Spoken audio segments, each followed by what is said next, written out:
आमे समस्ते जानिचे फल खाइबा आम स्वास्थ्य ପାଇଁ बहुत हितकर अटे किंतु केउ समय रे केउ फल खाइले अधिक फायदा मिली थाए। चलंतु आज वीडियो रे जानिबा। प्रतिदिन सकाळे सेउ खाइबा स्वास्थ्य ପାଇଁ भारी उपयोगी होई थाए काहेकि ना एथिरे थिबा पेक्टिन तत्व रक्तचाप कम करने सहित शरीर कोलेस्ट्रॉल परिमाण कम करि थाए।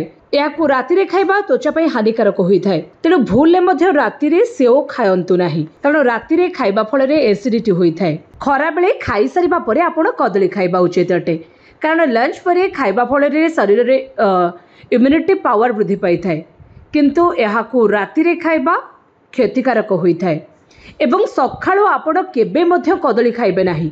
किछि खाई सारिबा परे आपण कदली खाई परिबे किंतु किछि न खाइकी सकाळे खाली पेटरे कदली खाइबा स्वास्थ्य ପାଇଁ आदौ हितकर होई न थाए। से बळी आलू बा एथिरे प्रस्तुत कोनोसी खाद्य को सखाळु खाइबा उचित अटे कारण एपरि करिबा फल रे कैलोरी रो परिमाण बढ़ी थाए। याकु राति खाइले ओजन वृद्धि पाई थाए।